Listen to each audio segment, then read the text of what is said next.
Welcome to the Golda Meir Commemoration Coin Momentum Luncheon as we celebrate Israel's 75 and mark 75 years of the U.S.-Israel relationship, honoring the late Prime Minister of Israel, Golda Meir, and her nourishment of close-knit relations between our two nations. We welcome you as we gather momentum for H.R. 984, introduced by Representative Debbie Wasserman-Schultz and Andrew Garbarino, legislation authorizing the U.S. Mint to issue a commemorative coin marking this momentous occasion.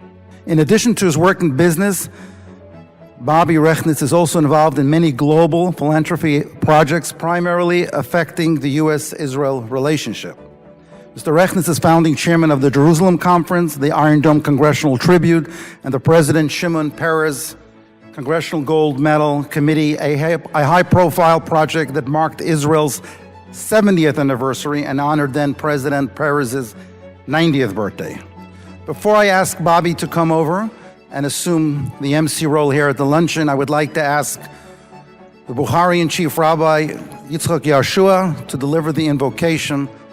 Honorable member of the Congress, leaders, friends, I am privileged and thank God to be today with you to celebrate the 75th anniversary of the State of Israel and the coin, because the name is Golda, so it's a gold coin in the memory of the Prime Minister, Golda Meir, that in few days she's going to, if she would alive, she would celebrate 125th birthday.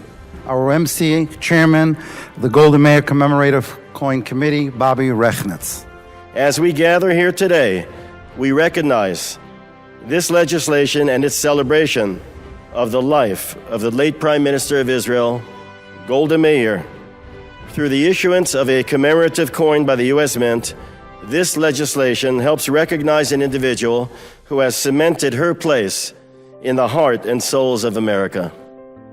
In honoring the late Prime Minister and the close-knit U.S. relations she forged throughout her life, we highlight the special bond that has been shared between the United States and Israel.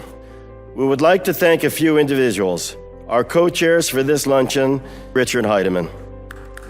We are so grateful to the ambassador for being here today and would like, as we commemorate the decisions of the National Assembly of the Azerbaijan Parliament in opening an embassy in the Jewish state of Israel. The decision to open an embassy in the Jewish state exemplifies intercultural leadership and regional harmony as it marks an incredible step towards strengthening the diplomatic ties and cooperation between the two nations. The establishment of an embassy is a testament to the growing relationship between Azerbaijan and Israel, and it will pave the way for increased trade, cultural exchange, and mutual understanding. Today we celebrate the establishment, the first Shiite country, Shiite majority country, to have relations with the State of Israel. To Brock Pierce, a globally respected and self-made entrepreneur, we would like to thank you, Brock, for making this luncheon possible. I'd like to call upon Congressman Steve Cohen of Tennessee. We must have Israel as a country. We must have a home for the Jewish people. We saw what the Nazis did in World War II, what's been done to Jews throughout history. Rabbi Yitzchak Waldman, the Executive Vice President of the Kiryat Sanz Medical Center, known as Laniado Hospital. Friends, Laniado Hospital was founded by an Iron Man, but a holy Iron Man. The Sanz Klausenberg Rebbe was on a death march from Warsaw to Dachau, and he was shot in the arm, and he knew there's no way he's going to ask for help. So he made a vow to God that if God helps him, he will build a hospital where nobody will ever have to fear to ask for medical attention. So in our hospital, we treat equally Jews, Arabs, and Christians. I'd like to call upon Congressman Paul Gosar from Arizona. I am proud to support H.R. 987 as a fitting and long overdue recognition of Golda Meir's contributions while honoring her life and legacy. We're going to ask Randy Weber to please come up and deliver remarks. Sole reason, in my opinion, that the Middle East has any smidgen of stability that it has. Thank God for Israel. Please welcome Representative Darren Soto.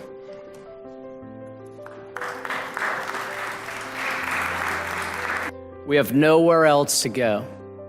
But she said this in defiance, in pride, in knowing the dedication and the connection of the people of Israel to the state of Israel.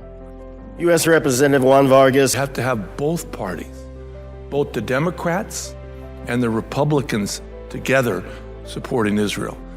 And Ladies and gentlemen, it's really a pleasure to introduce Debbie Wasserman Schultz, who represents Florida's 25th Congressional District in the House of Representatives. I am so honored, and I appreciate and offer my thanks to Chairman Bobby Rechnitz for his advocacy as the chairman of the Golda Meir Commemorative Coin Committee, and to Ezra Friedlander, of course, and Brock Pierce, Joe Lipsy, and Yadel Pearlstein. Congressman Troy Balderson. Thank you for what you do, and thank you for being here. Congressman Lawler. Tomorrow I will be leaving on a congressional delegation trip with Speaker McCarthy to Israel to celebrate the 75th anniversary. Buddy Carter. We share the same goal of democracy, the same values of democracy. I'm going to ask Willie Rothvogel, Chief of Staff at the IDT Corporation, for the next introduction. What I've read about Congressman Schneider and his stellar reputation and record on Israel, I'm very honored and privileged to introduce Congressman Brad Schneider. We lay the groundwork here. The next generation, door to door, will carry that mantle. Ralph Warren Norman. I would like to leave you with my congressional coin as a symbol of our commitment. Ladies and gentlemen, Congressman Dan Goldman. A raft of anti-Semitism that is increasingly showing itself around our country. To make sure that we are promoting Holocaust education. I give you Congressman Jerry Nadler. Israel is truly a miracle, and is truly a miracle in every way. It had 650,000 people and was invaded by 5 Arab armies immediately. Almost nobody thought they could survive, but they did. Congresswoman Carcat. I'm very excited to partner with y'all. I'm very excited to continue the advancements. I'm very excited to continue to promote democracy in the region, and I'm very excited for my trip in August. I'm going to ask William Daroff, the CEO of the Conference of Presidents of Major American Jewish Organizations, to address us for a few minutes. A mere 11 minutes after Israel's founding on May 14, 1948, America recognized Israel, a fact that we, as American Jews, are certainly proud to acknowledge. I was in Bahrain last week. The commitment to Israel, the mutual commitment to the Accords, is not at all in peril. They're not concerned about any of the internal politics in Israel. Please welcome Congressman Keith Self. It's simply amazing. The same people, the same religion, the same language, the same land. Israel, I consider one of the miracles of the modern age. Congressman Molinaro. Israel is, without question, America's greatest ally. End of sentence. Earlier in my introductory remarks, I thanked Brock Pierce for being here and for being one of the hosts, and I think it's very important that at this point we call him up and we hear from him.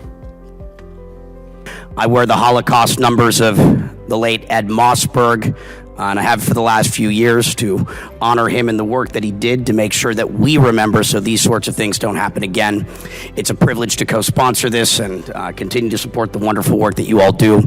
God bless Israel and the United States of America. Thank you. Representative Eli Crane from Arizona. Whoever blesses Israel will be blessed, and whoever curses Israel will be cursed. And I think it's wise as a country and as a Congress that we remember that. At this time, I'd like to introduce Pastor Dan Cummins, who's also known just as Pastor Dan. As a Christian minister, it is my honor to stand before you to represent the friends of Israel. Here we are in something that's completely nonpartisan. Everybody here has one common goal: to build the America-Israel relationship. And I don't think anybody emulates that better than Mort Klein and the work that he's done all his life. Mort, please come forward. This is an all-male ministers, and they say, how can you be appointing Golda Meir to be a minister? And Rabin said, I appointed her because she was the best man for the job. Congresswoman Mariannette Miller Meeks. As a teenager, watching one of the first world leaders as a woman, Golda Meir, as Prime Minister of Israel. So it's very special that we not only recognize the 75th year of statehood, but that also one of the major countries, major democracies in the world to have a female prime minister, female leader, was in fact Israel. Ladies and gentlemen, this brings our event to a conclusion. Again, I just want to reinforce the feelings that we have. Today was a very good success in terms of seeing a real bipartisan effort in promoting the United States-Israel relationship and furthering it in recognizing true leadership. As I mentioned in the opening, Golda Meir was an American-Israeli Prime Minister of Israel. You need to think about that. She was both. She was American and Israeli.